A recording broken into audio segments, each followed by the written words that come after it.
তাই তো কলেজের সব ছেলেকে কথায় কথায় থ্রেট দেয়। আর তুমি কিন্তু ফাহমিদার সাথে মিশবে না। আচ্ছা ঠিক আছে। আজমাইন আর নেহা কথা বলতেছে, এমন সময় ফাহমিদা তাদের সামনে আসলো। তুই আবার টিচিং করা শুরু করে দিয়েছিস। দেখছিস পড়ি, তুই তো বলেছিলি কিছুই করবে না, এখন তো আবার টিচিং করা শুরু করে দিল। তোকে তো ভালো মনে করেছিলাম, তুই আবার মেয়েদের টিচিং করতেছিস। তোকে তো ওই সময় কলেজ থেকে বের করে দেওয়া উচিত ছিল। দেখ ফাহমিদা, এখন কিন্তু বেশি বেশি হয়ে যাচ্ছে। তোরা এখন অনেক বেশি বেশি করছিস কিন্তু। কি করবি, মারবি? এই যে মার মার। আমি কি বলছি তোকে মারবো? তুই শুরু থেকেই ছেলেটার পেছনে পড়ে আছিস। যার জন্য চুরি করলাম সেই বলে চোর? বাহ বাহ, তোকেই বদমাইশ ছেলেটা টিচিং করতেছে, আমরা তো তোকে বাঁচাতে আসলাম।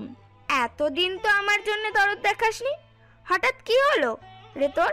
আর শোন, আমাকে কেউ ডিস্টার্ব করে নাই, বরং আমি নিজেই আসছি আজমাইনের কাছে। ওকে? তুই বুঝছিস না নেহা? আমি সবই বুঝতেছি, আমাকে কিছু বোঝাতে লাগবে না তোর।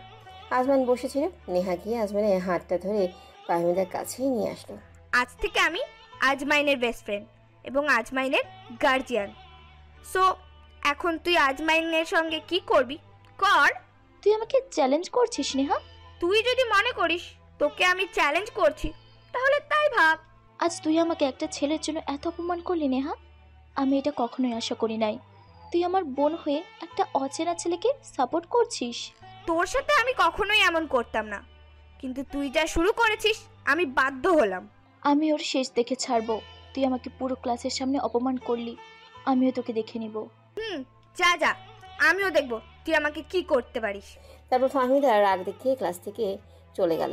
আজমাইন, আজ থেকে তুমি আমার সাথে বসবে, আর ভুলেও এমন কোনো মেয়ের সাথে মিশবে না, ওকে?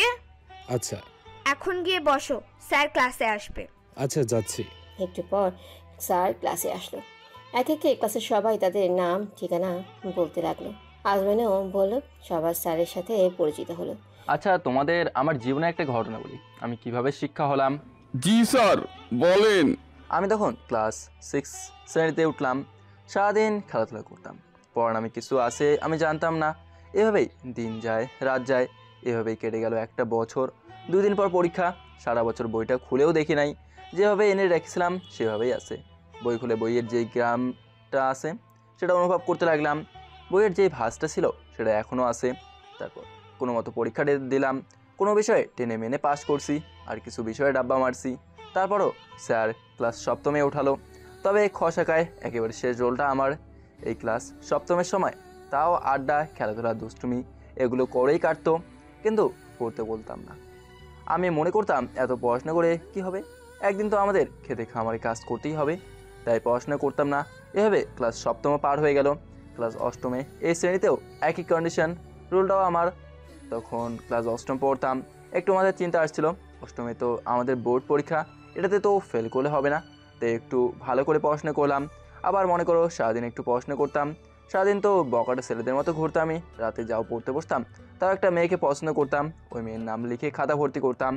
তারপর ভাবলাম মেয়েটাকে পেতে হলে আমাকে পড়াশোনা করতে হবে, তাই আমি বই বের করে পড়তে লাগলাম। 1 ঘন্টা বই পড়তেই শেষ, কিসের পড়াশোনা করব, মেয়ের বাবা দিলে এমনিই দেবে, পড়তে হবে না।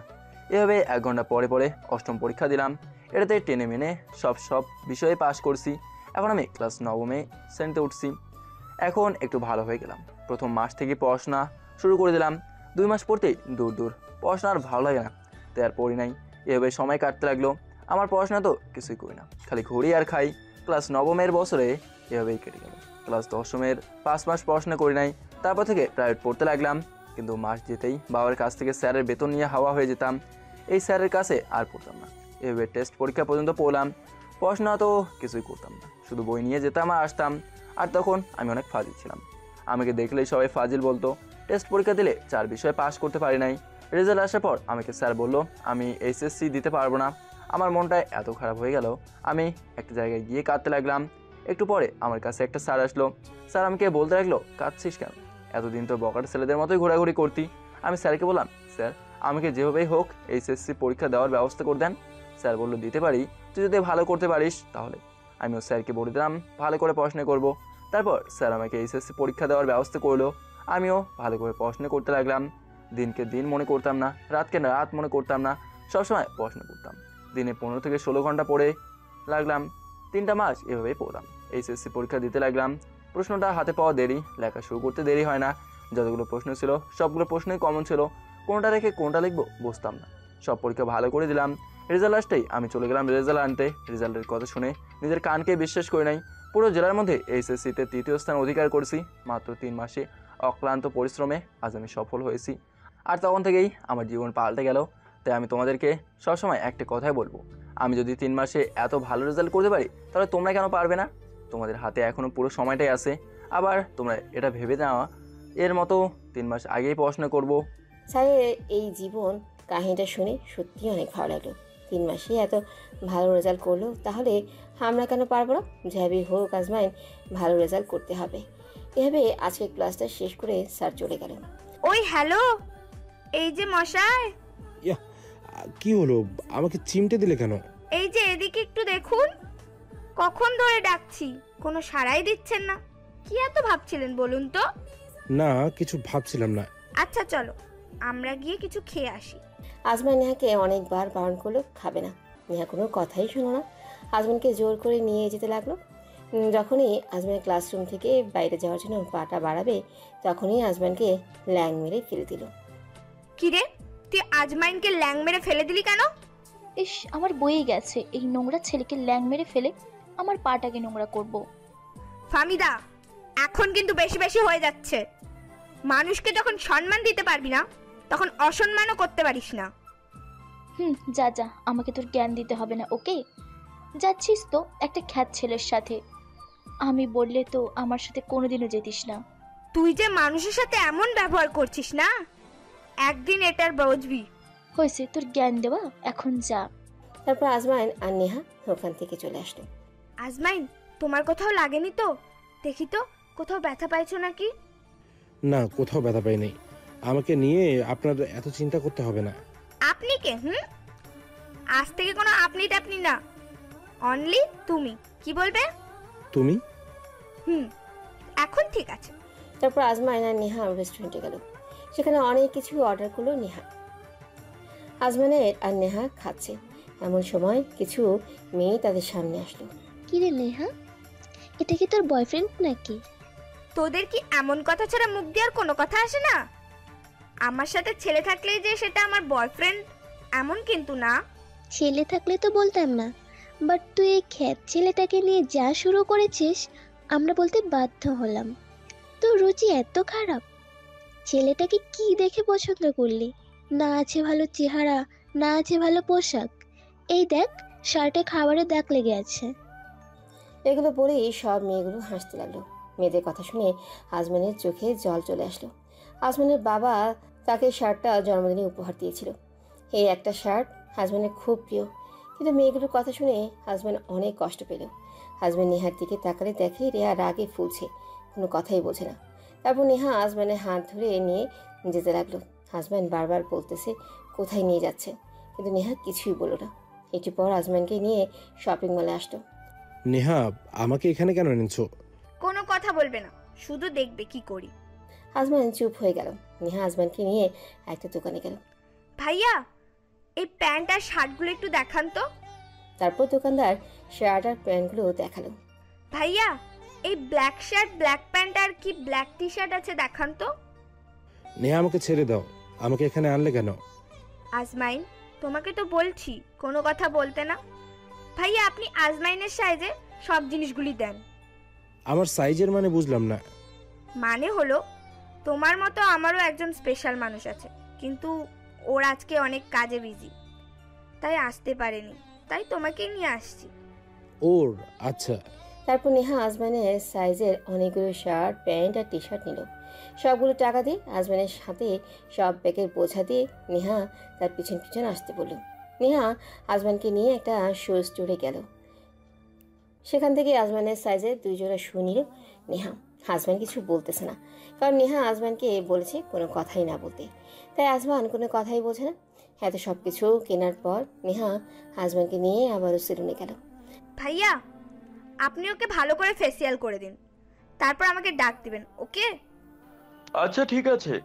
তোমাকে বললাম তো কোনো কথা বলতে না। এত কথা বলো কেন? যা বলছি তাই করো, ওকে? তারপর আজমান আর কি করবে, নেহার কথা মতো আজমান ফেসিয়াল করতে গেল। 40 মিনিট পর আজমানের ফেসিয়াল শেষ হলো। নেহাকে ডাক দেওয়া হলো। ম্যাম, স্যারের ফেসিয়াল করেছি, এখন কি করব? আমি যেভাবে যেভাবে বলবো সেভাবে সেভাবে চুলগুলো কেটে দেবেন, ওকে? আচ্ছা ম্যাম। তারপর নেহা যেভাবে যেভাবে বললো ঠিক সেভাবে সেভাবে আজমানের চুল কেটে দিল। এদিকে আসো তো আজমাইন। আজমান নেহার কাছে গেল। সব দিক দিয়ে পারফেক্ট আছে। নেহা বিলটা পরিশোধ করলো। আজমাইন নেহার সাথে সাথে যাইতেছে। নেহা, এখন আর কোথায় যাব? প্লিজ আমাকে বাসায় যেতে দাও। এখনই নিয়ে যাব, আসো। আমি তোমাকে বাসায় নামিয়ে দিব, ওকে? কি বলো তুমি? আমাকে নামিয়ে দিবে কেন? আমি চলে যেতে পারবো। এমনিতেই সারাদিন আমার উপর দিয়ে অনেক প্রেশার গেছে। আরে চলো তো, তোমাকে নামিয়ে দিয়ে আমি বাসায় চলে যেতে পারবো। না, এই নেহা তো আজমানকে ছাড়বে না। কি করবে বেচারা আজমান? এই নেহা, বাস আসছে, চলো উঠে পড়ি। আজমাইন হাত দিয়ে বাসটাকে থামালো। আজমাইন, তোমাকে কে বলেছে বাস দাঁড় করাতে? আঙ্কেল, আপনি চলে যান তো। এটা কি হলো? কত কষ্ট করে বাসটাকে থামালাম, এখন আমরা কিভাবে বাসে যাব? আঙ্কেল আঙ্কেল, দাঁড়ান দাঁড়ান। আজমাইন, রিকশায় ওঠো। নেহা, তুমি রিকশায় করে যাও, আমি বাসে করে চলে যাচ্ছি। রাস্তায় এত কথা বলতে পারবো না, তুমি তাড়াতাড়ি ওঠো। সরি নেহা, আমি যেতে পারছি না। আজমাইন, আমার কিন্তু রাগ উঠতেছে, ভালোই ভালোই রিকশায় ওঠো। নেহা, আমি রিকশায় কমফোর্ট ফিল করি না। আজমাইন, আমি কিন্তু আর বলবো না। আজমাইন নেহার মুখের দিকে তাকাতেই দেখে নেহার মুখটা রাগেই লাল হয়ে আছে। তাই আজমান না চাওয়া সত্ত্বেও রিকশায় উঠল। আজমান রিকশায় উঠে এক সাইডে বসে গেল, যাতে নেহার সাথে আজমানের স্পর্শ না লাগে। আজমাইন, তুমি এক সাইডে গিয়ে বসে আছো কেন? এদিকে আসো। আমি এখানেই ঠিক আছি নেহা। নেহা আজমানের হাতে টান দিয়ে নেহার কাছেই টেনে নিল। আজমানের তো শরীরটা 99 ডিগ্রি ঝাঁকুনি দিয়ে উঠল। আজমানের পুরো শরীরের লোমগুলো দাঁড়িয়ে গেল। নেহা আজমানকে ছোঁয়াতেই আজমানের কেমন যেন লাগতেছে। তার উপরে নেহা আঙ্কেলকে বলে রিকশায় হুডটা উঠিয়ে দিল। আজমানের মুখ দিয়ে কথাই আসতেছে না। নেহা, আমার দম বন্ধ হয়ে যাচ্ছে, প্লিজ হুডটা ওঠাও। না আজমাইন, হুট উঠাবে না, এভাবেই থাক। নেহা আজমানকে তার আরো কাছেই টেনে নিল। আজমান তো পারতেছে না রিকশা থেকে লাফ দিতে। একটু পরপর আজমানের শরীর শিহরিত হয়ে যাচ্ছে। আজমাইন, আমার দিকে তাকাও তো। নেহা, আমার চোখে কি যেন একটা পড়ছে, কিছু দেখতে পাচ্ছি না। কই দেখি তো কি পড়েছে। দূর দূর। আজমাইন আর নেহার না তাকানোর জন্য বলল কি যেন পড়ছে। এখন তো উল্টোটা হয়ে গেল। নেহা যখন আজমানের মুখটা নেহার কাছে আনলো, তখনই আজমান নিজেকে সরিয়ে নিল। এটা কি হলো আজমাইন? তুমি নিজেকে সরিয়ে নিলে কেন? নেহা, আমার অস্বস্তি হচ্ছে, আমাকে নামিয়ে দাও। আর একটু আছে, বসো, তোমাকে নামিয়ে দেব। একটু পর রিক্সা আজমানের বাসার সামনে এসে দাঁড়ালো। আজমান তাড়াতাড়ি করে রিক্সা থেকে নামতে গিয়ে হাতে অনেকটাই চোট পেয়েছে। আজমানের হাতে চোট দেখে নেহা তাড়াতাড়ি করে আজমানের কাছে গেল। দেখে নামতে পারো না? ইস, হাতটাকে কি করেছে! এখন রক্ত কিভাবে বন্ধ করব? নেহা কোনো উপায় না দেখে নেহার ওড়নাটা ছিঁড়ে আজমানের হাতে ব্যান্ডেজ করে দিল। আজমান নেহার দিকে অবাক দৃষ্টিতে তাকিয়ে আছে। এই যে, হ্যালো স্যার, কি দেখছেন অমন করে? কিছু দেখছি না তো। আচ্ছা নেহা, আজকে আমি যাই, কাল কলেজে দেখা হবে। আজমান চলে আসবে এমন সময় নেহা আজমানকে পেছন থেকে ডাক দিল। বলো। এই শপিংগুলো কি এখানেই রেখে যাবে? এগুলো নিয়ে যাও। আমি কেন নেব? তুমি তোমার কোনো এক স্পেশাল মানুষের জন্য এগুলো কিনেছো, তাহলে আমি এগুলো কেন নেব? এগুলো তোমার জন্য কিনেছি। তখন যদি বলতাম এগুলো তোমার জন্য কিনতেছি, তখন তো তুমি চলেই আসতে। তাই বলেছি একজন স্পেশাল লোকের জন্য কিনেছি। সরি নেহা, আমি এগুলো নিতে পারবো না। তুমি আমাকে যে এত কেয়ার করছো, এটাই অনেক। তুমি আমার পাশে যেভাবে দাঁড়িয়েছো, সত্যি আমি তোমার কাছে ঋণী। আচ্ছা, এগুলো বাদ দাও তো, এখন তুমি এই শপিংগুলো নিয়ে বাসায় যাও। নেহা, বললাম তো আমি নিতে পারবো না। আজমাইন, প্লিজ শপিংগুলো নাও। এগুলো আমি তোমার জন্য কিনেছি। তোমাকে যখন আমার ফ্রেন্ডরা অপমান করছিল, তখন আমার খুব খারাপ লাগছিল, তাই আমি তোমাকে এগুলো কিনে দিয়েছি। আমি গরিব, ছোট লোক, ক্ষেত, আমাকে তো বলবেই, তাই না? আর তুমি আমার সাথে না, কারণ আমি চাই না আমার জন্য তুমি অপমানিত হও। এমনিতেই আমার জন্য অনেক অপমান সহ্য করেছো তুমি। আজমাইন, আমি কিন্তু তোমাকে এসব কথা বলতে মানা করেছি। এই শপিংগুলো নাও। এখন কিন্তু আমার রাগ উঠছে। নেহা রাগি লোক দেখলেই তো আজমানের ভয় হয়, তাই আজমানও শপিংগুলো নিয়ে নিল। এই তো লক্ষ্মীটি, এখন বাসায় যাও। কালকে আমি তোমাকে নিতে আসবো। তুমি কিন্তু এগুলো পরে রেডি হয়ে থাকবে। আজমান কোনো কথা না বলেই বাসায় চলে আসলো। আজমান ভালো কলেজে ভর্তি হতে পারছে, তাই এখন আজমানের পরিবারের কেউ আসেনি। ওরা কিছুদিন পর আসবে। এখন আজমান একটা বাসা নিয়েছে, হঠাৎই থাকে। বাসায় গিয়ে ফ্রেশ হয়ে খেয়ে নিল। অনেক রাত পর্যন্ত পড়াশোনা করেই ঘুমিয়ে গেল আজমান। ভোরে ঘুম থেকে উঠে নামাজ পড়তে বসলো। সকালে পড়াশোনা শেষ করে গোসল করে রেডি হলো। বাসার নিচে নামতেই দেখলো সামনে নেহা দাঁড়িয়ে আছে। নেহাকে দেখে আজমানের হাঁটা বন্ধ হয়ে গেল। নেহাকে দেখে আজমান মুগ্ধ হয়ে গেল। নেহা ছাড়া যখন আজমান কিছুই দেখতে পাচ্ছে না, কোনো মতেই নিজেকে শক্ত করলো আজমান। তারপর নেহার কাছে গেল। আজমানকে দেখে তো নেহার রাগে ফুলতেছে। নেহার রাগি লোক দেখে আজমান আরো মুগ্ধ হয়ে গেল। আজমাইন, তোমাকে কাল কি বলেছি? এখন আমি কিন্তু নিজের রাগটা সামলাতে পারছি না। যাচ্ছি, রাগ করো না। তারপর আজমান গিয়ে নেহার দেওয়া শার্ট প্যান্ট আর শু পরে আসলো। আজমানকে দেখে তো নেহা পাগল হয়ে গেল। এত সুন্দর লাগতেছে আজমানকে বলার বাইরে। এই এমন করে কি দেখছো? তোমাকে দেখছি। আমাকে দেখার কি আছে? আমাকে কি এর আগে কখনো দেখো নাই? তোমাকে আগে দেখেছি, বাট তোমাকে এমন ভাবে দেখিনি। ও আচ্ছা, এখন কি এভাবেই আমাকে দেখবে নাকি কলেজে যাবে? চলো। আর মনে থাকে জানো, ফামিদা আর তার বান্ধবীদের সাথে ভুলেও কথা বলবে না। আচ্ছা ঠিক আছে। আজমান আর নেহা কলেজে যেতেই আজমান আর নেহার দিকে কলেজের সবাই তাকিয়ে আছে। তারপর তারা ক্লাসের রুমে চলে গেল। ক্লাসরুমে যেতেই আজমানের দিকে ক্লাসরুমের সবাই তাকিয়ে আছে। ক্লাসের মেয়েরা আজমানের দিকে তাকিয়ে আছে, এটা দেখে তো নেহা চলতে লাগলো। একটু পর ক্লাসরুমে ফাহমিদা আসলো। ফাহমিদা আজমানকে দেখে তো পুরাই অবাক হয়ে গেল। হে, কাকে দেখতেছে ফাহমিদা? ফাহমিদা আজমানের কাছে গেল। ফাহমিদার সাথে আরও অনেকেই আজমানের সাথে ফ্রেন্ড হতে আসলো। আজমাইন, সরি, তোমাকে অনেক অপমান করেছি। তুমি আমার বন্ধু হবে? আজমাইন নেহার দিকে তাকালো। দেখে নেহা রাগে চোখ মুখ সব লাল হয়ে গেল। আজমাইন তো নেহার ভয়ে ফাহমিদার সাথে কথাই বলল না। নেহা গিয়ে তার সিটে বসে গেল। আজমাইনের সাথে কোনো কথাই বলতেছে না। আজমাইন নেহার কাছে গেল। নেহা, এই নেহা, কথা বলছো না কেন? আমার সাথে কথা বলতে হবে কেন? এখন তো তুমি অনেক স্মার্ট হয়ে গেছো, অনেক সুন্দর হয়ে গেছো, আর তোমার অনেক মেয়ে বন্ধুও আছে, তাদের সাথে কথা বলো। আমার কোনো মেয়ে বন্ধু লাগবে না, শুধু তুমি থাকলেই হবে। এভাবে কেটে গেল 4টি মাস। আজমাইন আর নেহার বন্ধুত্ব আরও গভীর হলো। এখন আজমাইনকে ছাড়া যেমন নেহা একটা মুহূর্ত ভাবতে পারে না, তেমনি নেহাকে ছাড়া আজমাইনও একটা মুহূর্ত ভাবতে পারে না। তবে তাদের সম্পর্কটা ভালো, বন্ধুত্বের। তারপর একদিন আজমাইন অনেক অসুস্থ হয়ে গেল। নেহা এই বিষয়টা কিছুই জানে না। 2 দিন কলেজে যায়নি আজমাইন। ওদিকে আজমাইনকে এই 2 দিন দেখতে না পেয়ে নেহা অনেক টেনশন হতে লাগলো। নেহা কিছু ভালো লাগতেছিল না। নেহার কিছুই ভালো লাগতেছিল না। কী করবে নেহা বুঝতেই পারছে না। নেহা আর আজমাইন প্রতিদিন যেই জায়গায় বসে আড্ডা দিত, সেই জায়গায় বসে কাঁদতে লাগলো নেহা। আজমাইনের শরীর তো অনেক খারাপ, কিন্তু আজমাইন তো নেহাকে ছাড়া কিছুই ভাবতেই পারতেছে না। তারপরে অনেক কষ্ট করে ওই জায়গায় গেল আজমাইন। গিয়ে আজমাইন দেখে নেহা কান্না করতেছে। নেহার কান্না দেখে আজমাইনের চোখেও জল চলে আসলো। আজমাইন গিয়ে নেহার কাছে বসলো। নেহা? নেহা আজমাইনকে দেখে চলে যেতে লাগলো।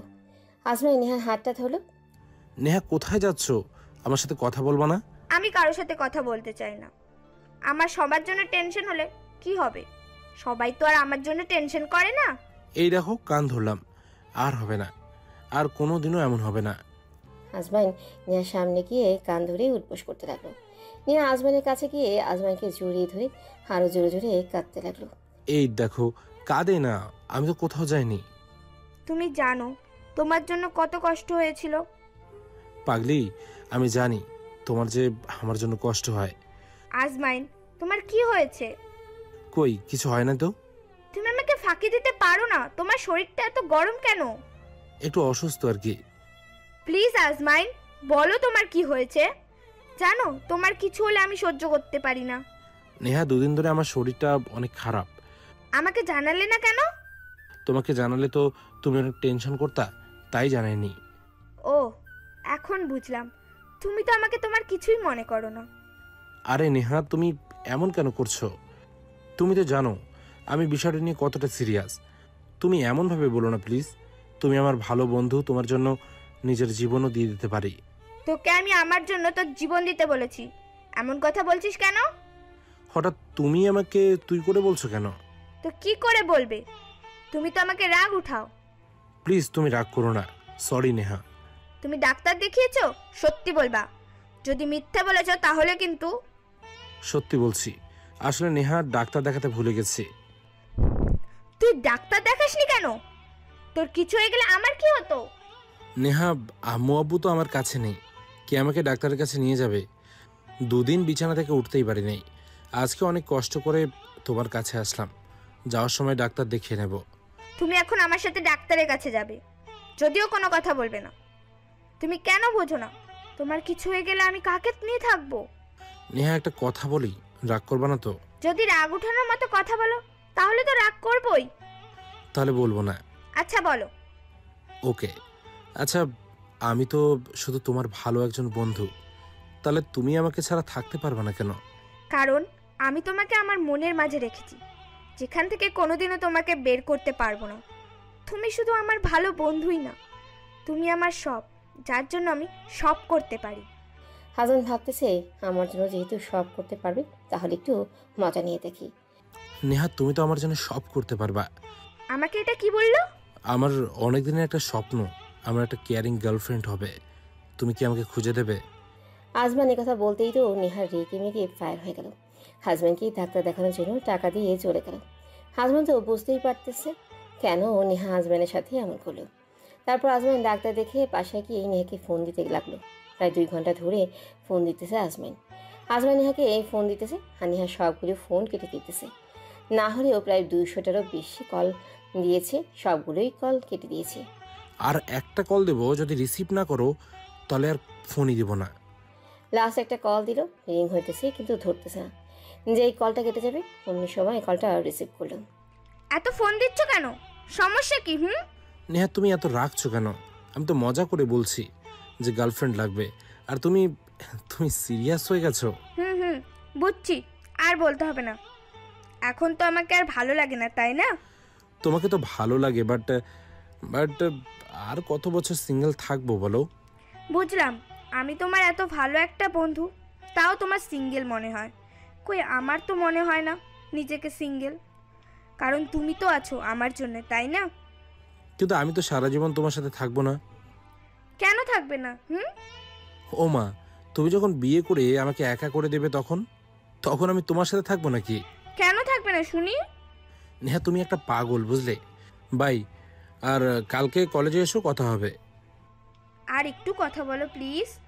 নেহা, অনেক ঘুম পাচ্ছে তো, কালকে কলেজে কথা হবে প্লিজ। আচ্ছা। তারপর আজমান ঘুমিয়ে গেল। সকালে উঠে ফ্রেশ হয়ে কলেজের উদ্দেশ্যে রওনা দিল হাজব্যান্ড। কিন্তু আজকে আজমান কেমন কেমন জানি লাগতেছে। মনে হয় আজমানের কোনো বিপদ হবে। হাজব্যান্ড কলেজে যাওয়ার সময় দেখে রাস্তায় 2 জায়গায় লোকজন ভিড়, গাড়ি যেতে পারছে না। হাজব্যান্ড কৌতূহল হলো কেন এত ভিড় করে লোকজন। তাই আজমান গাড়ি থেকে নেমে ভিড়ের মধ্যে গিয়ে দেখে একটা ছেলে বাইক অ্যাক্সিডেন্ট করেছে। বাইকটা গুঁড়ো গুঁড়ো হয়ে গেছে আর ছেলে তো সাথে সাথেই মারা গেছে। তারপর আজমান দ্বিতীয় জায়গায় গেল, ওখানেও অনেকগুলো মানুষের ভিড় জমে আছে। ওখানে গিয়ে দেখে একটা কার অ্যাক্সিডেন্ট করেছে। হাজব্যান্ড ভাবতেছে মনে হয় এই বাইক আর কারটা অ্যাক্সিডেন্ট করেছে। কারের ভিতর যে লোকগুলো ছিল তাদের কেউ বের করেনি। আজমানের দেখে অনেক খারাপ লাগতেছে, এতগুলো লোক এখানে আছে অথচ কেউ লোকগুলোকে বের করতেছে না। হাজব্যান্ড এগিয়ে গেল, লোকজন আজমানকে মানা করতেছে কিন্তু আজমান লোকজনের কথা শুনল না। আজমান কারের সামনে গিয়ে গাড়ির দরজাটা খুলতেই গাড়ির ভেতরে ড্রাইভারের মৃতদেহটা রাস্তায় পড়ে গেল। এটা দেখে আজমানের মাথাটা চক্কর দিয়ে উঠল। তবু নিজেকে সামনে রেখে অপর পাশে দরজা খুলো হাজব্যান্ড। দরজা খুলতে এই গাড়ি থেকে একটা মেয়ে রাস্তায় পড়ে গেল। মেয়েটির শরীরে সামনের দিকটা নিচে আর পেছনের দিকটা উপরে আছে। মেয়েটির শরীর ঘোরাতেই হাজব্যান্ডের তো যা অবস্থা। হাজব্যান্ড দেখে এটা নেহা। নেহার মাথাটা আজমানের কোলে তুলে নিল। নেহা একটু একটু করে কথা বলতে পারতেছে। হাজব্যান্ড চিৎকার করে নেহা নেহা বলে কাঁদতে লাগলো। আজমাইন, ওই আজমাইন, কাঁদতেছিস কেন পাগল? আল্লাহ হয়তো আমার মৃত্যুটা এমন করেই লিখে রেখেছিল। কান্না করলে আমি কি আর ফিরে আসবো বল? নেহা, তুমি আমাকে ছেড়ে যেতে পারো না। আমি আমি তোমাকে বাঁচাবই। আজমাইন, পাগলামি করিস না। আজকে তোমাকে কিছু কথা বলতে চাই, মন দিয়ে আমার কথাগুলো শুনবে আর আমার কথাগুলো রাখার চেষ্টা করবে। নেহা, আমি তোমার কোনো কথাই শুনবো না, আর কোনো কথাই রাখবো না। আমি শুধু তোমাকে চাই। আমার কসম লাগে আজমাইন, তুমি আমার কথাগুলো শুনবে এবং রাখার চেষ্টা করবে। প্লিজ বলো। কি কি বলবে বলো? আমি তোমাকে অনেক ভালোবাসি, কিন্তু কোনোদিনও তোমাকে বলতে পারিনি, কারণ আমি ভয় পেতাম যদি তুমি আমার থেকে হারিয়ে যাও। আমি তোমাকে ভালোবাসি এটা জানার পর যদি তুমি আমার থেকে আর বন্ধুত্ব না রাখো, আমি তোমাকে এতটাই ভালোবাসতাম যে তোমার মুখে কোনো মেয়ের নাম শুনলেও আমার হিংসে হতো। কোনো মেয়ে তোমার দিকে তাকালে ওই মেয়ের চোখ তুলে ফেলতে মন চাইতো। আর ফাহমিদা যখন তোমাকে প্রতিদিন প্রপোজ করতো, তখন আমি ফাহমিদাকে অনেক বকাবকি দিতাম, কারণ আমি তোমাকে ভালোবাসি। কিন্তু আমার ভাগ্যটা কত খারাপ দেখো, তোমাকে বেঁচে থাকতে আমার ভালোবাসার কথা বলতে পারিনি, তাই আজ মৃত্যুসজ্জায় দাঁড়িয়ে আমার তোমাকে ভালোবাসার কথা বলতে হচ্ছে। নেহা, তোমার কি মনে হয় আমি এতটাই বোকা যে তুমি আমাকে ভালোবাসো আমি সেটা বুঝতে পারি নাই? তুমি যে আমাকে ভালোবাসো এটা আমি জানতাম, কিন্তু কিন্তু আমি তোমাকে কখনো বলি নাই। যদি আমার ধারণা ভুল হয়, তাহলে তো তুমি আমার কাছ থেকে অনেক দূরে হারিয়ে যাবে। আমি তোমাকে ছাড়া থাকতে পারবো না নেহা, বোঝার চেষ্টা করো। আজমাইন, প্লিজ তুমি কান্না করো না, তাহলে তো আমার আত্মা মরেও শান্তি পাবে না। তুমি কান্না বন্ধ করো। যখন আমার অ্যাক্সিডেন্ট হয়েছে তখন আমার কোনো কষ্ট হয়নি। কষ্ট তো তখন হয়েছে যখন আমার মনে হলো আমি তো মারা যাব, কিন্তু আমার আজমাইনটার কি হবে? আমার আজমাইনটাকে কে দেখে রাখবে? আমার আজমাইনটা তো তার নেহাকে ছাড়া থাকতে পারবে না। তাহলে কেন আমাকে একা করে দিচ্ছ? তুমি তো জানো আজমাইন নেহাকে কতটা ভালোবাসে, এত নিষ্ঠুর কেন তুমি? আজমাইন, আমার সময় শেষ হয়ে যাচ্ছে। যাওয়ার আগে একটাই কথা বলে যাই, আমার বোনটা অনেক ভালো কিন্তু একটু বদমেজাজি। তুমি ফাহমিদার প্রপোজালটা অ্যাকসেপ্ট করো, তার সাথে জীবনটা সুন্দর করে কাটাবে। আমি পারবো না নেহা, আমি শুধু তোমাকে ভালোবাসি আর কাউকে না। আমি তোমাকে ভুলতে পারবো না। আজমাইন, তুমি আমার মাথায় হাত রেখে কসম কাটো যে তুমি আমার জন্য আর কষ্ট পাবে না, আমার কথা মনে করে কাঁদবে না, আর আমার বোনটাকে নিজের মতো করে ভালোবাসবে। তুমি আমাকে এতটা স্বার্থপর মনে করো নেহা? তুমি কিভাবে বলতে পারলে এটা? আমার মাথায় হাত রেখে কথা দাও, তাহলে আমি মরেও শান্তি পাবো। আজমাইন, আচ্ছা আচ্ছা, কথা দিলাম। আজমাইন, এদিকে একটু তাকাও। আজমাইন নেহার দিকে তাকালো। আমার মৃত্যুর আগে একটা শেষ ইচ্ছে আছে, আমার ইচ্ছেটা পূরণ করবে প্লিজ? বলো কি করতে হবে নেহা, আমি সব করতে রাজি। আমাকে তোমার বুকে নেবে? তোমার বুকে মাথা রেখে আমি আমার শেষ নিঃশ্বাসটুকু ত্যাগ করতে চাই আজমাইন। নেহা এই কথাই বলতেই আজমান নেহাকে তার বুকের সাথে জড়িয়ে নিয়ে চিৎকার করে পাগলের মতো কাঁদতে লাগলো। নেহা আজমানকে তার দুই হাতে অনেক করে জড়িয়ে ধরেছিল।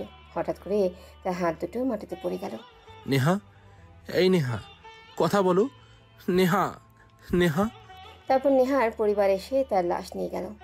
লাশকে ধৌত করে জানাজা শেষ করে কবর দিল। হাজম্যান নেহার কবরের পাশে বসে বসে কাঁদতেছে। তখন ফাহমিদা এলো হাজম্যানের কাছে। আজমাইন, কান্না করো না, নেহা তো আর নেই, সে আর কখনো ফিরে আসবে না, চলো আমার সাথে। ফাহমিদা আজমানকে নিয়ে গেল। আজমানে অনিচ্ছা থাকা সত্ত্বেও ফাহমিদার সাথে গেল।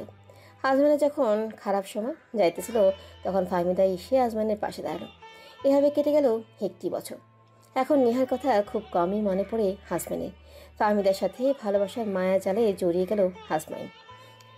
কিন্তু 3 মাস পর ফাহমিদা হাজব্যান্ডকে ছেড়ে চলে গেল।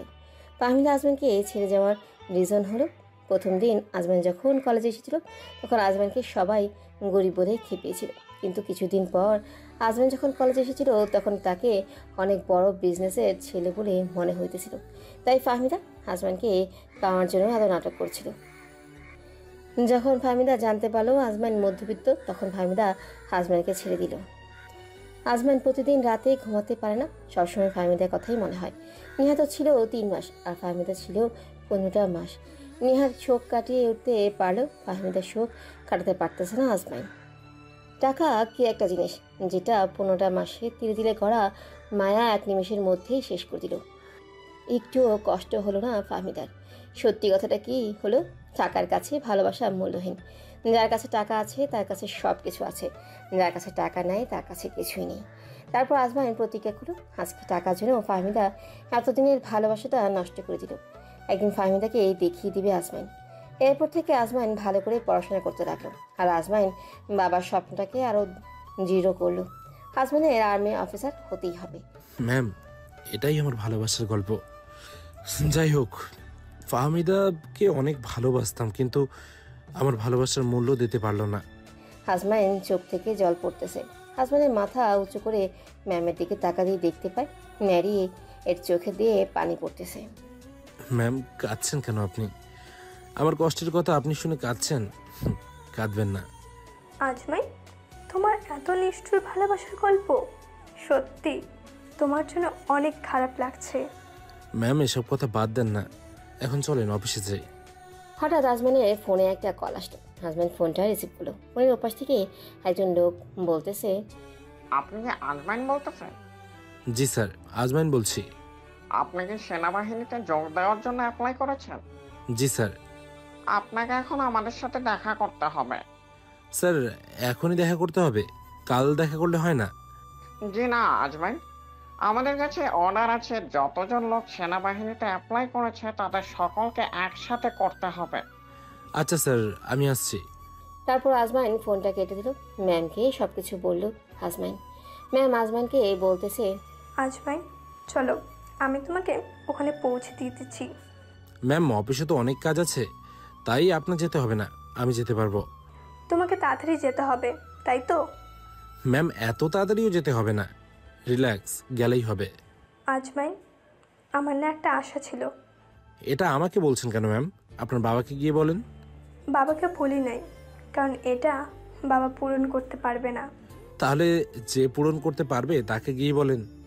তাই তো তোমাকে বলতেছি, তুমি আমার আশাটা পূরণ করতে পারবে। ম্যাম, আমি কিভাবে পূরণ করব? আমার আশা হলো আমি সেনাবাহিনীর ক্যাম্প পুরোটা ঘুরে দেখতে চাই। আচ্ছা ম্যাম, আমি আর্মিতে যোগ দিলে তারপর আপনাকে পুরোটা ঘুরিয়ে দেখাবো, ওকে?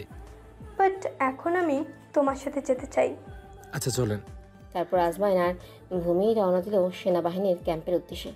একটু পর তারা পৌঁছে গেল সেনাবাহিনীর ক্যাম্পে। আজমান এসে দেখতে পায় আজমান আগে আরও অনেকজন এখানে এসেছে। ম্যাম, আপনি ক্যাম্পটা ঘুরে দেখেন, আমি আমার কাজ শেষ হলে আপনাকে আনতে যাব। আচ্ছা ঠিক আছে, আমাকে না বলে কিন্তু যাবে না, আমাকে নিয়ে যাবে। আচ্ছা ম্যাম, আপনি কোনো চিন্তা করবেন না। এরপর ভূমি চলে গেল ক্যাম্পে ঘুরে দেখার জন্য, আর আজমান সবার সাথে এক সারিতে দাঁড়ালো। একে একে সবাই চলে গেল। একটু পরে আজমানকে ডাক দিল। আজমান স্যারদের কাছে গেল। স্যারেরা আজমানকে শারীরিক ও মানসিক পরীক্ষা করার জন্য একটা রুমে নিয়ে গেল। একটু পর রুম থেকে নিয়ে এনে আজমান থেকে তার কিছু আইডেন্টিটি নিয়ে চলে আসতে বলল, আর বললেও আগামী মাস থেকে ট্রেনিং শুরু হবে, উপস্থিত থাকতে। আজমান ওখান থেকে চলে আসলো। ম্যামের কাছে গিয়ে ম্যামকে নিয়ে আসলো আজমাইন। ম্যাম আজমানকে তার বাসায় নামিয়ে দিয়ে চলে আসলো। আজমাইন বাসায় এসে মায়ের কাছে গেল।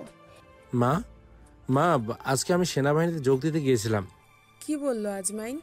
মা, আগে রিপোর্ট আসবে, যদি সবকিছু পজিটিভ থাকে তাহলে আগামী মাসে ট্রেনিংয়ে যেতে হবে।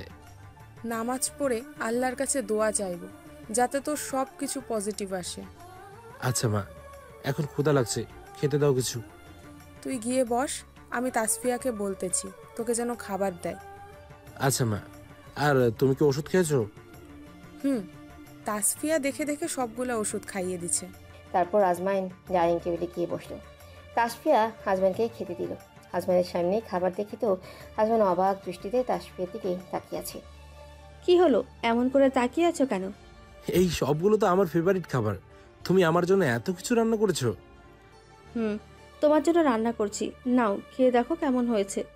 আজমান এক এক করে খেতে লাগলো। এত সুন্দর করে রান্না করছে, অনেক বছর পর আজমান এত ভালো করে খেলো। তাসফিয়া, তুমি তো অনেক ভালো রান্না করো। তোমার রান্না করা খাবারগুলো সারা বছর আমার মুখে লেগে থাকবে। সারা বছর লাগিয়ে রাখতে হবে না, এখন 2 দিন পর পরই এত ভালো রান্না খেতে পারবা। আচ্ছা। তারপর আজমাইন খাবারগুলো শেষ করলো। অনেক ক্লান্ত লাগতেছে আজমাইনের। আজমাইন রেস্ট নেওয়ার জন্য তার রুমে গেল। আজমাইন শুয়ে শুয়ে গান শুনতেছে। এভাবে কিছুদিন চলে গেল। কিছুক্ষণ পর তাসফিয়া আসলো আজমাইনের কাছে। আজমাইন, ওই আজমাইন। তুমি কি কিছু বলবে? কি বলবে তাড়াতাড়ি বলো। বলতেছি তো, এত উতলা হওয়ার কোনো দরকার নেই। তাড়াতাড়ি বলো, ঘুম পাচ্ছে। তাসফিয়া আজমাইনের বিছানায় এসে বসে গেল। আরে তাসফিয়া, কি করছো? আমার বিছানায় এসেছো কেন? আমি তোমাকে ভালোবাসি, বুঝলে? আর কিছুদিনের মধ্যে আমাদের বিয়ে হবে, তখন তোমার বিছানা আমার বিছানাই হবে, তাই না? আমাদের বিয়ে হবে মানে? আমি তো কিছু বুঝতে পারছি না। ওলে বাবালে, আমার হবু স্বামী গো, 2 দিন পর তোমার আর আমার বিয়ে। আমি তো এখন বিয়ে করব না, আমি আরো 3 বছর পরে বিয়ে করব। আমি এতদিন অপেক্ষা করতে পারবো না, এমনিতেই এত বছর তোমাকে ভালোবাসা দিতে পারিনি। তুমি কিন্তু আমার বিষয়ে কিছু জানো না। আমি অনেক খারাপ ছেলে। আমি তোমাকে সে ছোট্টবেলা থেকে ভালোবাসি। আমার ভালোবাসা মিথ্যা হবে না, আমি জানি। ছোট্টবেলা থেকে শুধু তোমাকে স্বামী হিসেবে আমি জেনে এসেছি। তুমি খারাপ না, আমি জানি। প্লিজ আমার সাথে এমন করো না। তাসফিয়া, তুমি...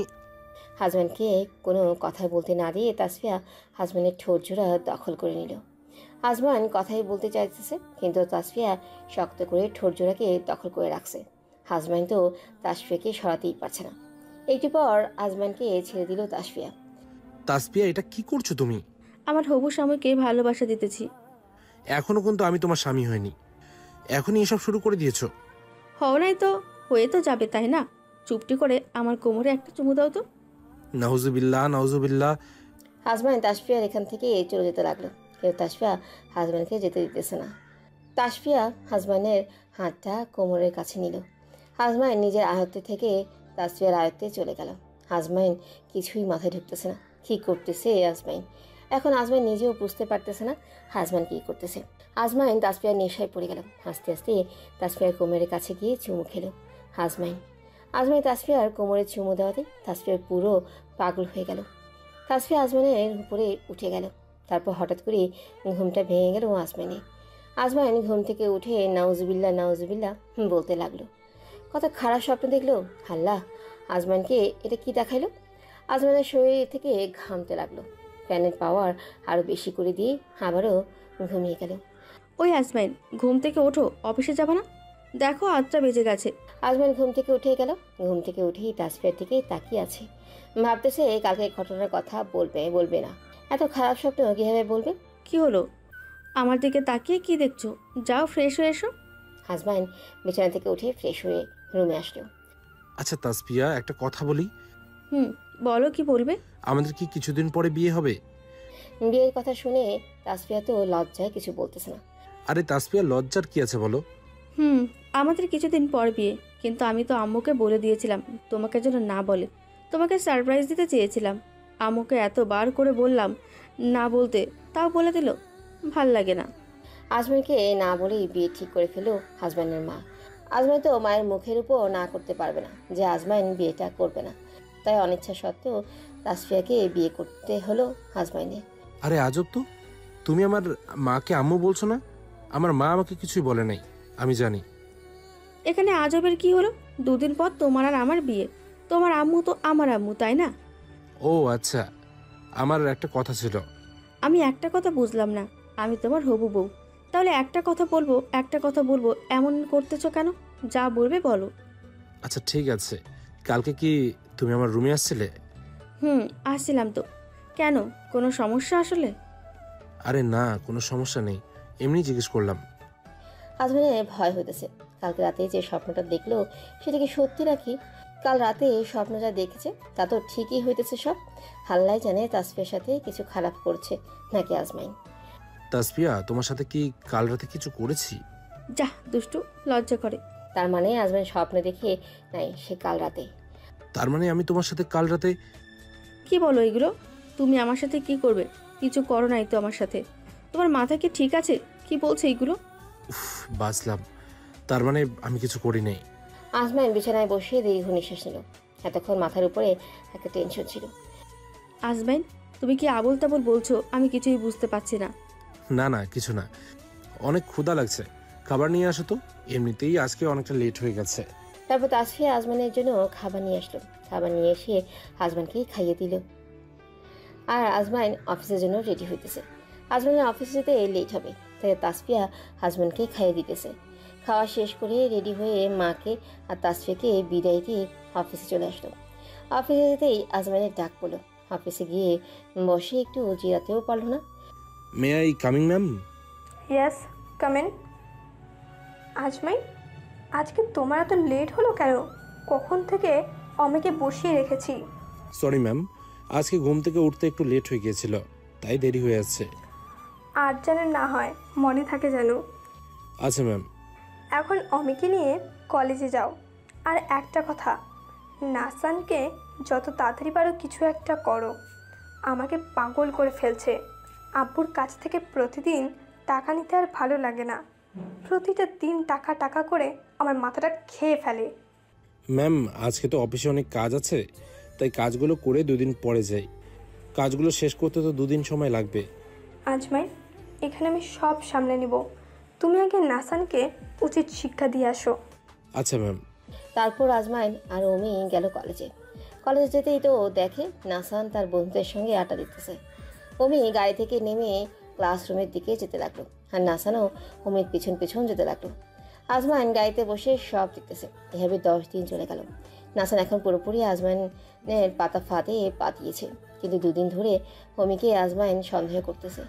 অমি ঠিকমতো আজমাইনকে কোনো খবর এনে দিচ্ছে না। অমির চলাফেরা, হাবভাব সব কিছু চেঞ্জ। অমি কি তাহলে নাসানের প্রেমে পড়ে গেল? না, আরে না, অমি তো জানে নাসান কেমন ছেলে। তারপরেও আজমাইন অমির প্রতি সন্দেহ হলো। আজমাইনের পরের দিন লুকিয়ে লুকিয়ে অমির পিছু নিল। আজমাইন অমির পিছু যাওয়ার সময় আজমাইন দেখতে পায় অমি তার কান থেকে ব্লুটুথটা খুলে তার ব্যাগে রেখে দিল। আজমাইন এটা দেখে তো অবাক হয়ে গেল। তাই তো আজমাইন এতদিন কোনো খোঁজই পায়নি নাসানে। তারপরেও আজমাইন অমির পিছু নিল।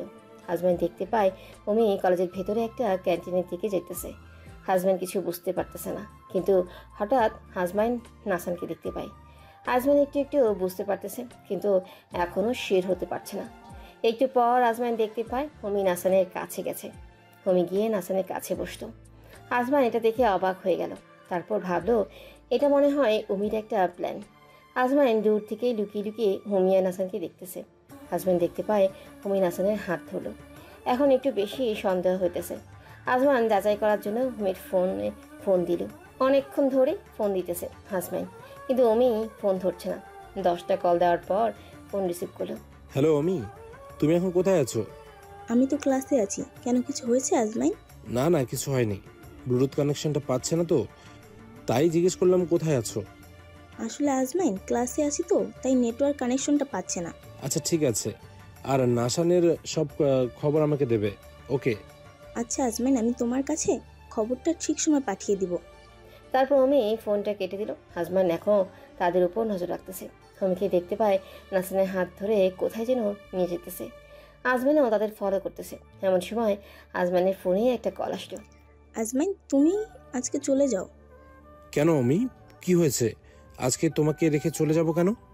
আজমাইন, আজকে কলেজে একটু লেট করবে ছাড়তে।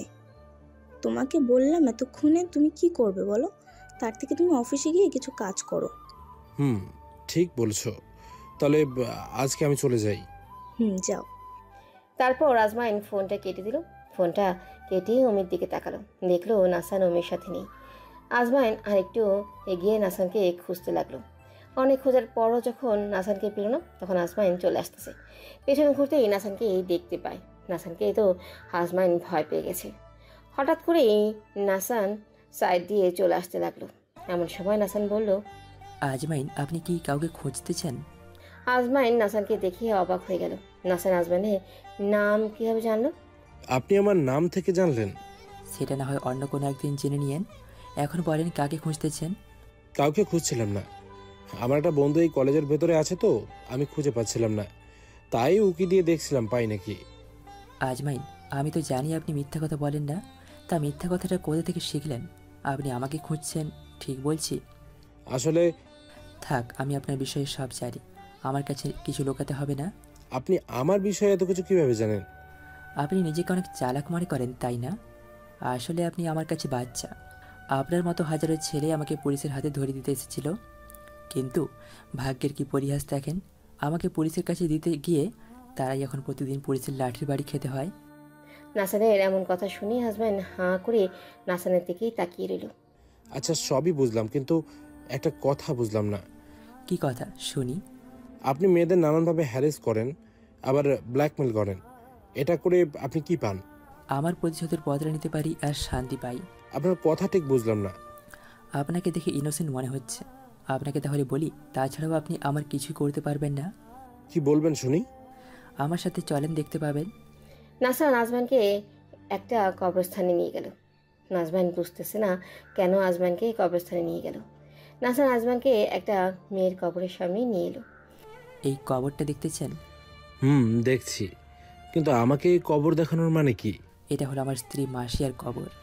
আপনার স্ত্রীর কবর আমাকে দেখিয়ে কি লাভ হবে? এত কথা না বলে আমার পুরো কথাটা শুনুন। আচ্ছা বলুন। আমি তখন সবে ক্লাস 10ম শ্রেণীতে পড়ি। তখন মাসিয়ার প্রেমে পড়েছিলাম। মাসিয়াকে অনেক ভালোবাসতাম, মাসিয়াকে আমাকে অনেক ভালোবাসতো। আমাদের প্রেমটা খুব ভালোই চলতেছিল।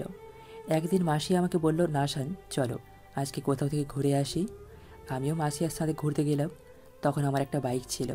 আমি মাসিয়াকে নিয়ে বাইক দিয়ে ঘুরতে লাগলাম। ঘুরতে ঘুরতে একটা এলাকায় আসি। এলাকা থেকে যখন বের হয়ে আসতে যাব, এমন সময় আমার বাইকের সামনে কিছু লোক এসে হাজির হলো। লোকগুলো আমাকে আর মাসিয়াকে বাইক থেকে নামালো। আমি তাদের জিজ্ঞেস করলাম, আমার বাইক আটকালেন কেন? তারা কোনো উত্তর না দিয়ে একজন লোককে ডাক দিল। ওই লোকটিকে বলতেছে, জামান সাহেব আপনি এদের বিচার করেন। আমি বুঝতেছি না আমার কি বিচার করবে এবং কেন করবে। আমি তাদের জিজ্ঞেস করলাম, আমার দোষ কি আর আমাকে এভাবে কেন আটকে রাখছেন? মাসিয়া বলতেছে ওর নাকি ভয় করতেছে। এই কথা বলে আমার হাতটা শক্ত করে জড়িয়ে ধরলো মাসিয়া।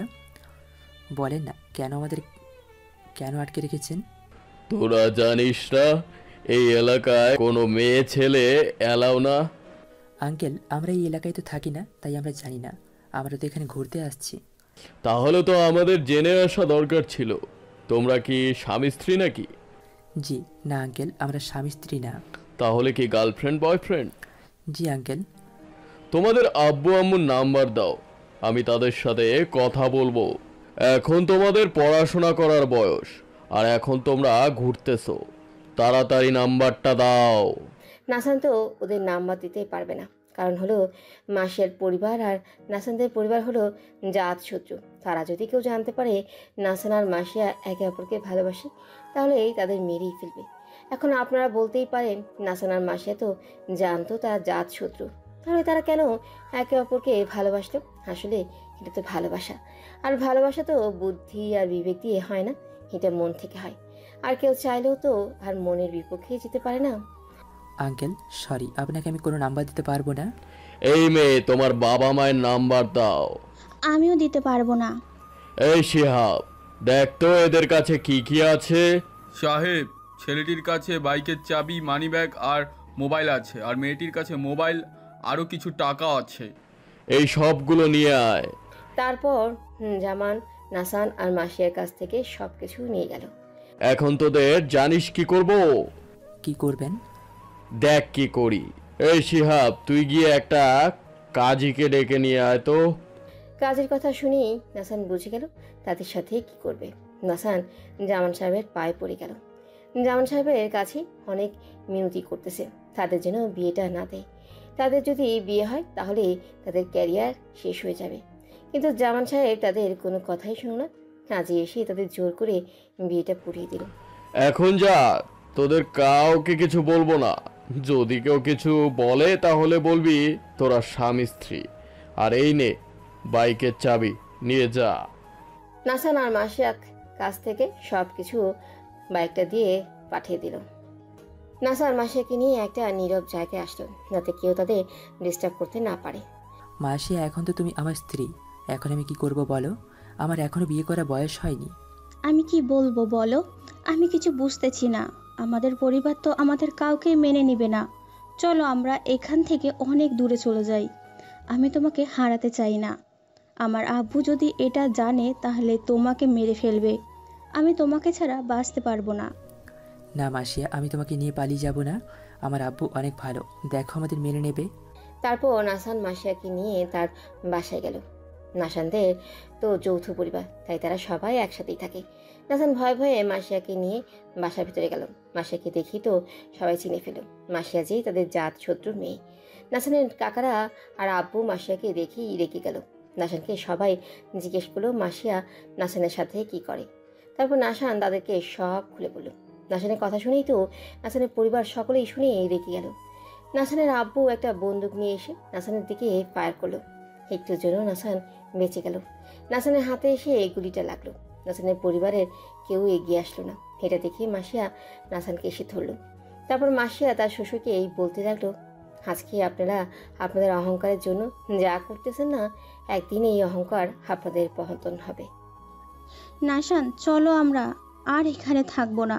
এখান থেকে অনেক দূরে চলে যাব, যেখানে আমাদের কেউ খুঁজে পাবে না। মাসিয়া নাসানকে নিয়ে ডাক্তারের কাছে আসলো। ডাক্তারের কাছে এসে নাসানের চিকিৎসা করালো। তারপর নাসানের বাইকটা নিয়ে মাসিয়াকে অনেক দূরের পথে রওনা দিল। বাইক নিয়ে অনেক দূরে চলে আসলো নাসান। রাত প্রায় 12টা বেজে গেছে। নাসানের শরীর অনেক ক্লান্ত লাগতেছে, তাই নাসান একটা হোটেলের সামনে আসলো। হোটেলের সামনে এসে বাইকটা দাঁড় করালো। মাসিয়াকে নিয়ে নাসান রিসেপশনে গেল। রিসেপশনে গিয়ে নাসান জিজ্ঞেস করলো আজকে রাতের জন্য তারা একটা রুম নিতে চায়। তখন নাসানকে বলে হ্যাকারটার জন্য 2000 টাকা দিতে হবে। নাসান তার পকেটে হাত দিয়ে দেখতে পায় তার কাছে হ্যাকার টাকাও নেই। এখন কি করবে নাসান বুঝতেই পারতেছে না। তারপর নাসান বাইরের দিকে তাকালো। বাইরে তাকিয়ে দেখতে পায় নাসানের প্রিয় বাইকটা। বাইকটার দিকে তাকাতেই চোখ থেকে জল পড়তে লাগলো। কিছুদিন আগে এই বাইকটা কিনেছে। নাসান তার বাইকটিকে বিক্রি করে দেওয়ার সিদ্ধান্ত নিল।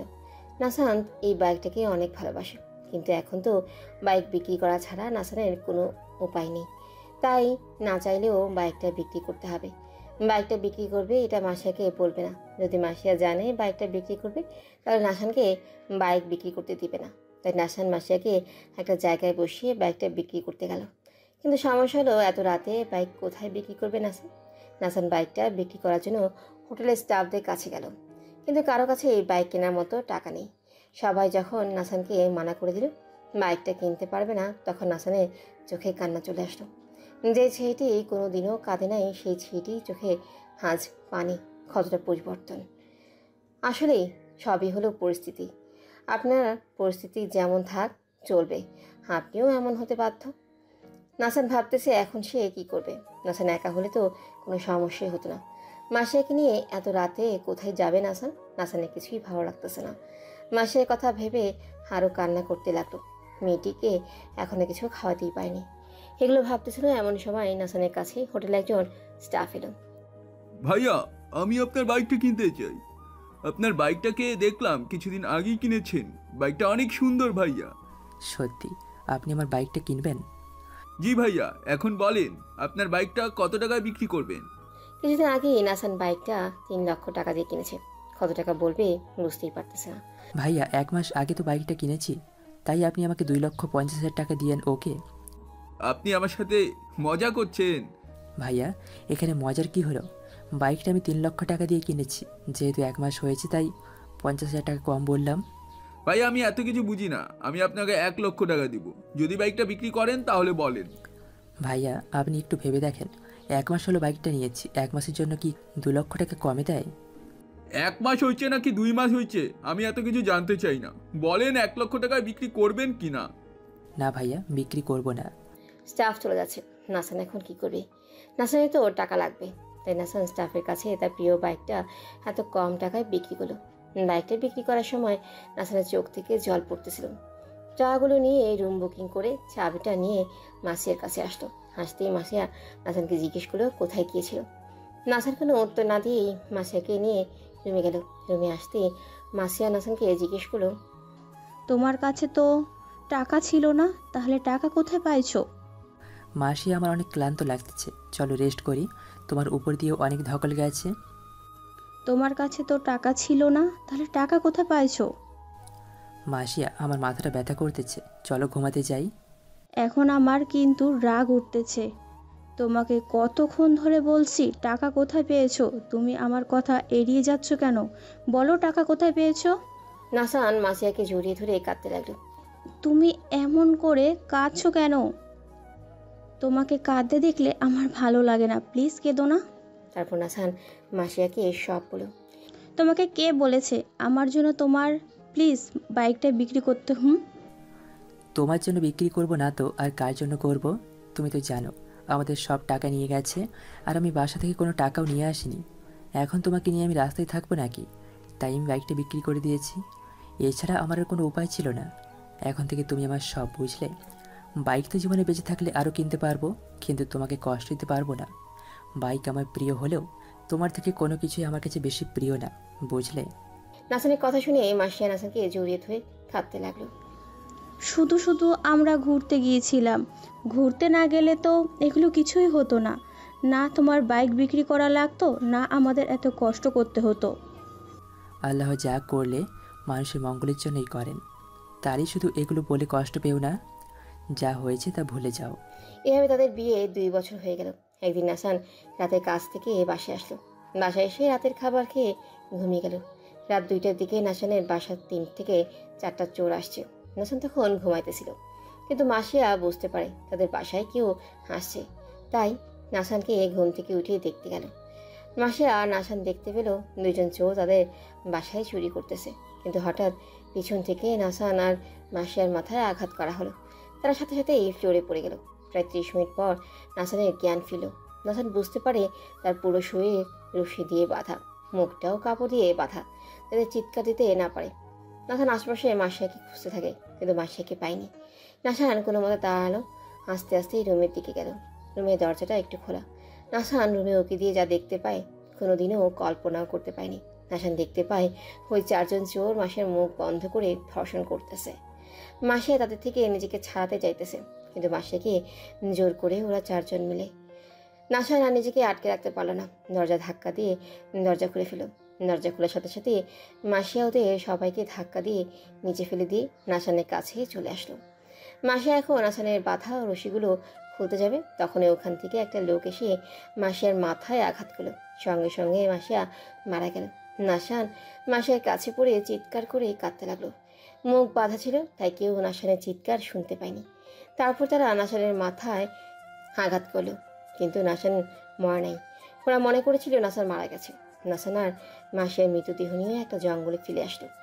নাসান আর মাসিয়াকে জঙ্গলে ফেলে আসার 2 দিন পর অনেক বৃষ্টি আসলো। এই বৃষ্টির পানিতে নাসানের জ্ঞান ফিরল। নাসান দেখতে পায় তার শরীরে কোনো রশি নেই।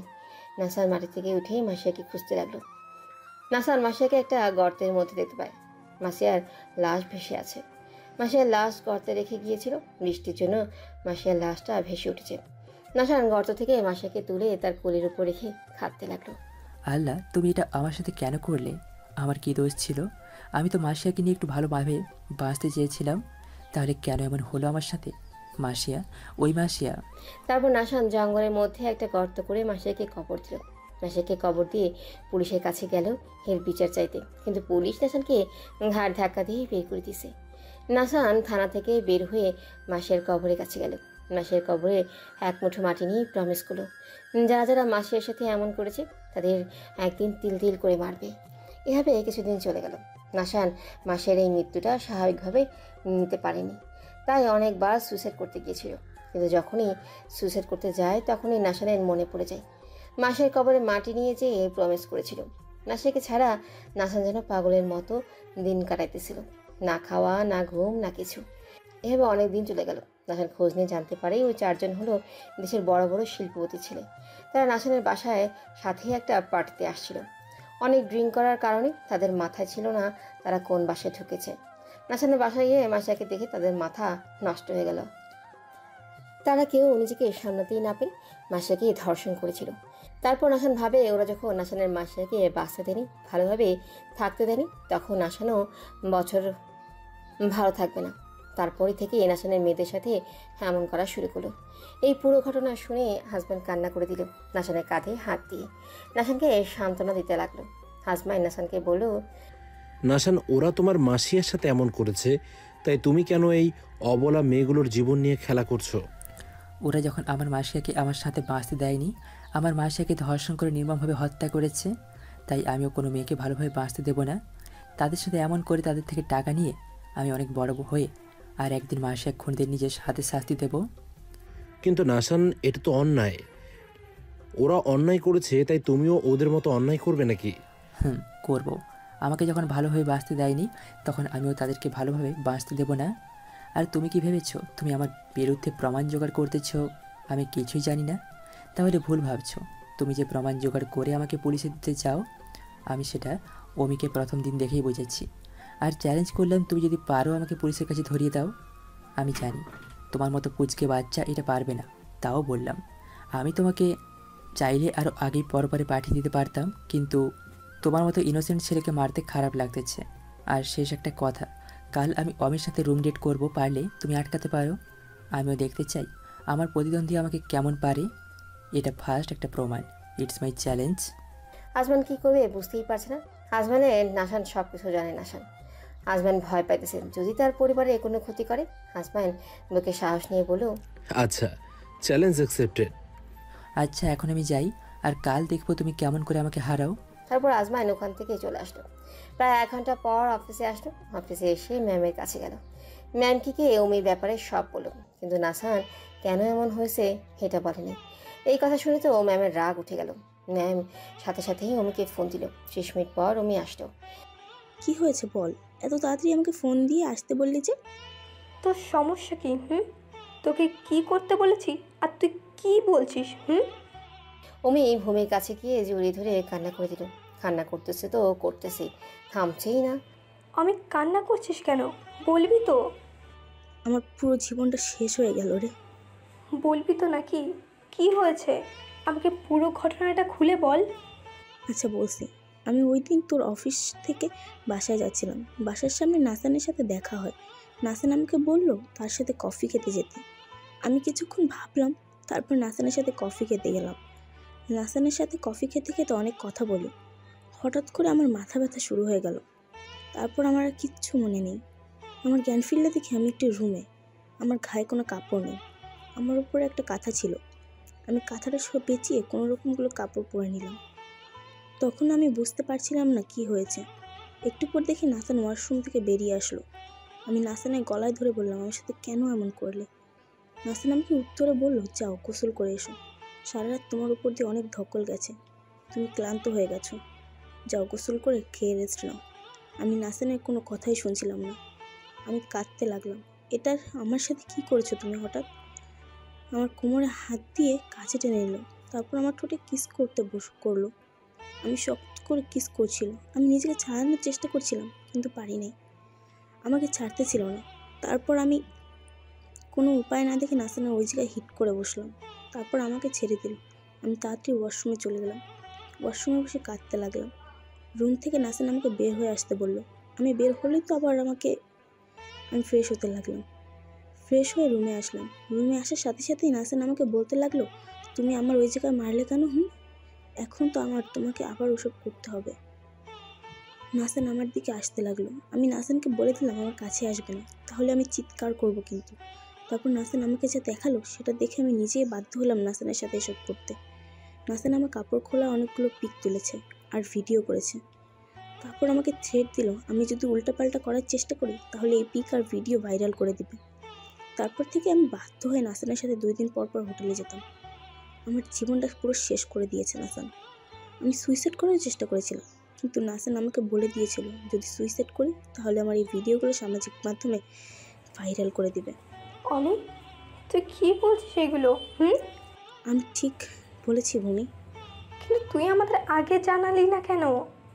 আগে বলতো তোরা কি করতি? তুইও তো এসব জালে ফেসে আছিস, কিন্তু কিছু করতে পারছিস না? করতে পারিনি। তাহলে বলতো কি হতো? ম্যাম, আমি যত তাড়াতাড়ি পারি নাসানকে পুলিশের হাতে ধরিয়ে দেব। তুমি যে কেমনে পারতা এটা আমার জানা হয়ে গেছে। ওকে, শুধু শুধু আমার মাথা ঘামাতে এসো না।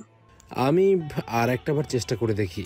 চুপ করো আর আমার চোখের সামনে থেকে যাও। আর কাল থেকে এই অফিসার আসবে না। তোমার আর এই অফিসের চাকরি করা লাগবে না। আমি কাল সকালে তোমার বাসায় রেজিগনেশন পেপার পাঠিয়ে দিব। ম্যাম, আমার কথাটা তো শোনেন। আজমাইন, আমাকে রাগ তুলিও না। আমি বাধ্য হব দারোয়ান দিয়ে ঘাট ধাক্কা দিয়ে বের করে দিতে। আজমান কাঁদতে কাঁদতে বাসায় চলে আসলো। ম্যাম আজমানের সাথে এত খারাপ ব্যবহার করলেও আজমান ভাবতেছি কীভাবে কি করবে। নাসান যে তাকে চ্যালেঞ্জ দিয়েছে, কি করবে বুঝতেই পারছে না। সকালে ঘুম থেকে বাইরে যেতেই একটা লোক হাজব্যান্ডকে অফিসের রেজিগনেশন পেপার দিল। হাজব্যান্ড কাঁদতে কাঁদতে রেজিগনেশন পেপারে সাইন করলো। তারপর নাসান বলেছিল 5টায় হোমের সাথে রুম ডেট করবে। ঠিক 5টা বাজতেই হাজব্যান্ড নাসানের কাছে ফোন দিল।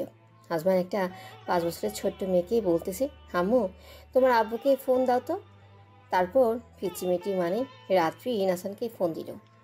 বাবা তুমি কোথায়? দেখো একটা আঙ্কেল আমার মাথায় গুলি ধরে আছে। এটা বলার সাথে সাথে ইয়াসমিন রাত্রি থেকে ফোনটা কিনে নিল। আম্মু আম্মু তুমি কোথায়? তোর মেয়ে এখন আমার কাছে। তুই অমিকে ভালোভাবে ছেড়ে দে, তাহলে তোর মেয়েকেও পেয়ে যাবি। তুই কোথায় যাচ্ছিস বল? তারপর আজমাই নাসানকে জায়গার ঠিকানাটা দিল। 20 মিনিটের মধ্যেই নাসান অমিকে নিয়ে আজমানের কাছে হাজির হলো। গুড বয়, এত তাড়াতাড়ি চলে আসলি? মেয়ের জন্য এত ভালোবাসা। আজমাইন আমার মেয়েকে ছেড়ে দে, বলে দিচ্ছি, ভালো হবে না কিন্তু। ছাড়বো তো। আগে তুই অমিকে নিয়ে তোর বাসায় যা, ওখান থেকে তোর সব গুরুত্বপূর্ণ জিনিসগুলো নিয়ে আসবি। তুই যতগুলো মেয়ের সাথে রুম ডেট করে পিক তুলেছিস সবগুলো আমাকে এনে দিবি, আর এখনই। আজমাইন আমার মেয়েকে ছেড়ে দে, বলে দিচ্ছি, ভালো হবে না কিন্তু। তুই আমাকে চ্যালেঞ্জ দিয়েছিলি তাই না? শোন, আমি ইনোসেন্ট হলেও মাথা দিয়ে খেলি, সো কাউকে ছোট করে দেখবি না। তোকে যা বললাম তাড়াতাড়ি কর, না হলে কিন্তু। না আজমাইন, তুই রাত্রে কিছু করবি না, আমি নিয়ে আসতেছি। তারপর নাসান 30 মিনিট পর এগুলো নিয়ে নিল। নিয়ে এসে অমি সবগুলো প্রমাণ হাজব্যান্ডের কাছে নিয়ে আসলো।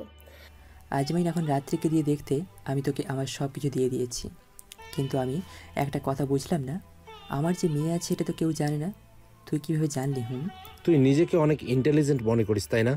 তুই যখন তোর ঘটনাগুলো বলছিলি তখন খুব মনোযোগ দিয়ে শুনছিলাম। তারপর আমার তোর ওপর একটা সন্দেহ হলো। আমি তোর পিছু নিলাম। তোর পেছন পেছন গিয়ে দেখলাম তুই একটা বোর্ডিং স্কুলে ঢুকছিস। আমার আরও বেশি সন্দেহ হতে লাগলো। আমিও তোর পেছন পেছন স্কুলের ভেতরে গেলাম। সেখানে গিয়ে দেখি তুই তোর মেয়ের সাথে কথা বলছিস। আমি অবাক হয়ে গিয়েছিলাম। তুই তোর ঘটনায় সব বলেছিলি, কিন্তু তোর যে মেয়ে আছে এটা বলিস নাই। তারপর আমি একটু ভেবে দেখলাম এটাই তো দুর্বলতা, এটাকে দিয়েই তোকে বশ করতে হবে।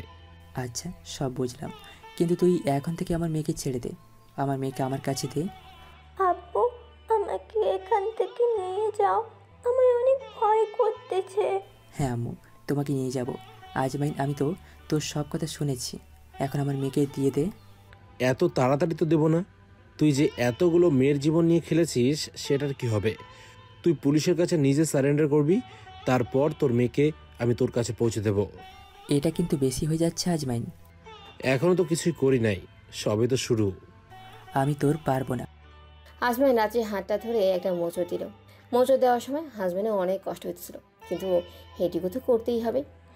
আপু আপু আমার অনেক কষ্ট হচ্ছে আপু, আমাকে এখান থেকে নিয়ে যাও আপু। আজমাইন, আমার মেয়েকে ছেড়ে দে, তুই যা বলবি তাই করব। Good bye. এখন তুই গিয়ে পুলিশের কাছে তোর সব কর্মকাণ্ডগুলো বলবি। আমি সব করব, কিন্তু একটা শর্ত আছে। আচ্ছা বল, কি শর্ত? আমি যতদিন না আসবো ততদিন আমার মেয়েকে তুই তোর নিজের কাছে আগলে রাখবি, আমার মেয়ে যাতে কোনো কষ্ট না পায়। আচ্ছা ঠিক আছে। শেষবারের মতো আমার মেয়ের সাথে একটু কথা বলতে চাই। তারপর নাসান রাত্রির কাছে আসলো। আম্মু, তুমি কিন্তু আমার জন্য কাঁদবে না, বাবা আমার ফিরে আসবে, বাবা ফিরে আসা পর্যন্ত তুমি আজমির আঙ্কেলের সাথে থাকবে। আপু তুমি আমাকে ছেড়ে যেও না, আমার অনেক ভয় করে। নাসান রাত্রিকে চুমু দিয়ে চলে গেল পুলিশের কাছে। তারপর ম্যাম আর অমি হাজব্যান্ডের কাছে আসলো। অমি ম্যামকে ফোন করে আসতে বসে। ম্যাম, এখন থেকে আপনারা সবাই মুক্ত। এখন আপনাদের কেউ ব্ল্যাকমেল করবে না। সরি আজমাইন, আমাদের ক্ষমা করে দাও। এটা কি বলছেন ম্যাম? আপনারা আমার কাছে কেন ক্ষমা চাইবেন? ক্ষমা তো আমার চাওয়া দরকার। আজমাইন, তুমি আবার আমাদের অফিসে জয়েন হয়ে যাও। এটা আর সম্ভব না। কেন? ম্যাম, একবার যেই অফিস থেকে তাড়িয়ে দিয়েছে ওই অফিসে আর যেতে চাই না। আজমাইন, ওটা তো একটা মিসআন্ডারস্ট্যান্ডিং হয়েছে। প্লিজ আজমাইন, আমাদের অফিসে চলে এসো, আমাদের অফিসে তোমাকে অনেক দরকার। হাজব্যান্ড কোনো কথা না বলে এই রাত্রিকে বাসায় নিয়ে চলে আসলো। রাত্রিকে নিয়ে বাসায় আসতেই মা জিজ্ঞেস করলো, এই বাচ্চাটি কার? আজমাইন মাকে বলল এই বাচ্চাটি তার এক বন্ধুর। তাসফিয়া রাত্রিকে ফ্রেশ করে নিয়ে এসো তো। আচ্ছা যাচ্ছি। তারপর তাসফিয়া রাত্রিকে নিয়ে গেল ফ্রেশ করাতে। আজমাইন তার রুমে এসে ফ্রেশ হয়ে নিল। ফ্রেশ হয়ে কিছুক্ষণ রেস্ট নিয়ে রাত্রির কাছে গেল। আঙ্কেল তুমি কিছু খাবে? না আঙ্কেল, আমি কিচ্ছু খাবো না, আমাকে আব্বুর কাছে নিয়ে যাও। আঙ্কেল বাবা তো তোমার জন্য চকলেট আনতে গেছে, চকলেট তোমার